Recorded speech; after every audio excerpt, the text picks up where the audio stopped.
بسم اللہ الرحمن الرحیم۔ معزز ناظرین، بچوں کی تعلیم و تربیت کے حوالے سے لیکچرز کا سلسلہ جاری ہے۔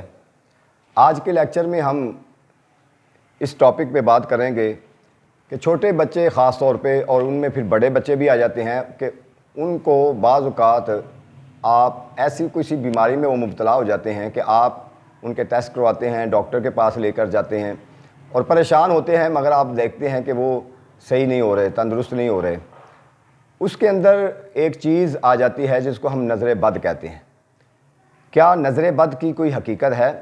کیا بچوں کو کسی کی نظر لگ جاتی ہے جس وجہ سے وہ پریشان ہو جاتے ہیں؟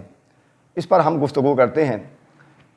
عربوں کے ہاں جب آقا علیہ السلام نے اعلان نبوت فرمایا، انہوں نے ہر حربہ استعمال کیا حضور علیہ السلام کے خلاف، حتیٰ کہ عرب کے ہاں جو لوگ نظر بد لگانے پر مشہور تھے ان کو بلا کر انہوں نے کوشش کی کہ ہم معاذ اللہ اس نبی کو نظر بد لگاتے ہیں۔ تو نظر بد ایک حقیقت ہے۔ قرآن میں اللہ نے فرمایا وَإِن يَكَادُ الَّذِينَ كَفَرُوا لَيُزْلِقُونَكَ بِأَبْصَارِهِمْ لَمَّا سَمِعُوا الذِّكْرَ وَيَقُولُونَ إِنَّهُ لَمَجْنُونٌ۔ یہ لوگ جب آپ سے قرآن سنتے ہیں تو حاسدانہ طور پہ آپ کو نظر بد لگانا چاہتے ہیں، یعنی نظر لگانا چاہتے ہیں، اور کہتے ہیں کہ معاذ اللہ آپ مجنون ہیں۔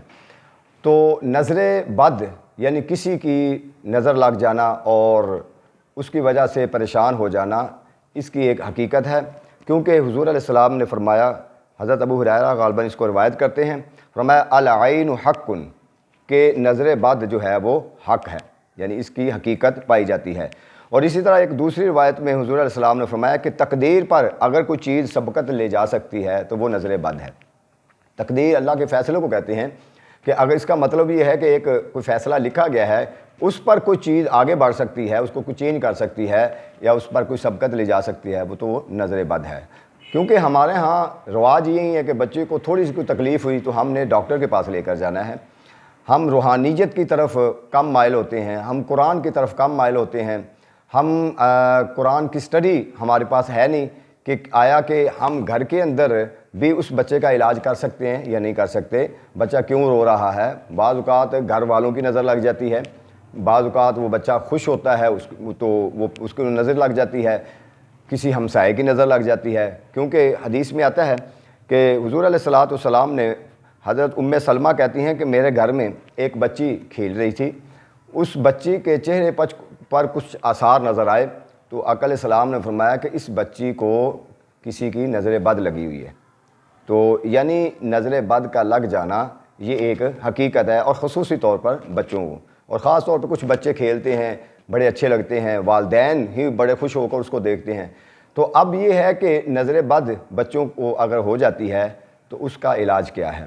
اس کا بالکل علاج ہے۔ حضرت ام المومنین حضرت عائشہ صدیقہ رضی اللہ تعالیٰ عنہ آپ فرماتی ہیں کہ مجھے حضور علیہ السلام نے فرمایا کہ نظر بد کا لوگوں کو دم کیا کرو، یعنی نظر بد کا آپ دم کیا کرو، کوئی بچہ آئے تو اس کے لیے دم کیا کرو۔ اور اسی طریقے سے حضور علیہ السلام نے فرمایا کہ 3 چیزوں کے لیے آپ نے دم کی اجازت دے دی، ایک نظر بد، ایک بچھو کے کاٹنے، اور ایک پھوڑے پھنسی پر، ان کے لیے آپ نے دم کی اجازت دے دی۔ تو اب نظر بد اگر کوئی لگ جاتی ہے تو اس کے لیے یہ کلمات حضور علیہ السلام نے ارشاد فرمائے ہیں کہ یہ کلمات آپ یاد کر لیں، پڑھ لیں، اور پڑھ کے بچوں پہ آپ پانی چھڑک دیں یا دم کر دیں۔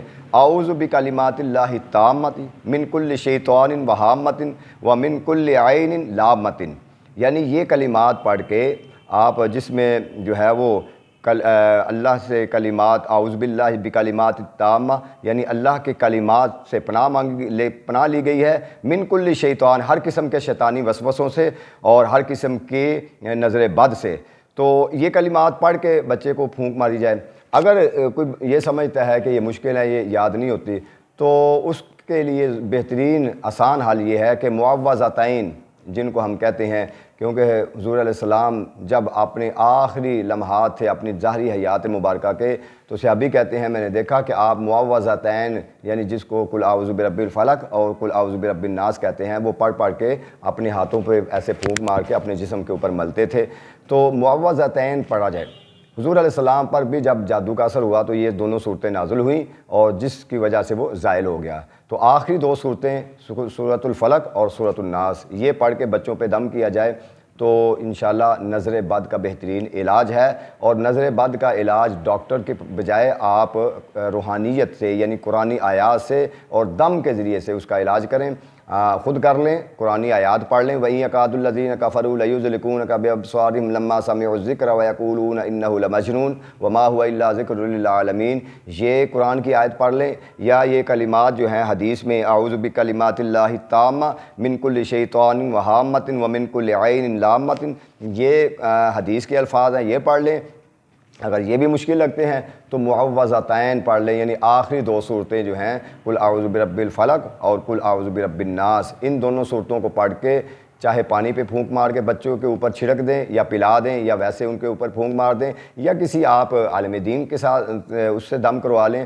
تو لہٰذا ہر بیماری کا علاج کے لیے ڈاکٹر کے پاس جانا ضروری نہیں ہوتا. ہاں اگر کوئی جسمانی معاملہ ہے تو بالکل ضرور چیک کروا لیں, لیکن بچوں کے ساتھ یہ اس چیز کو بھی خیال رکھیں کہ بچہ بعض اوقات رو رہا ہوتا ہے اور کوئی سمجھ نہیں آ رہی ہوتی کیا معاملہ ہے, تو اس میں یہی حقیقت ہوتی ہے کہ بعض اوقات بچے کو نظر بد لگ جاتی ہے. اور نظر بد لگ جانا اس کی ایک حقیقت ہے, اس سے انکار نہیں کیا جا سکتا, لیکن اس کو زائل کرنے کا بھی قرآن حدیث میں ہمیں طریقہ بتایا گیا ہے. حضور علیہ السلام نے باقاعدہ طور پہ اس کے لیے ہمیں رہنمائی فرمائی ہے. تو لہٰذا یہ بچوں کی تربیت میں یہ بھی ایک چیز ہے اور والدین کو اس چیز کا پتہ ہونا چاہیے. اللہ تعالی ہمارا حامی و ناصر ہو. شکریہ.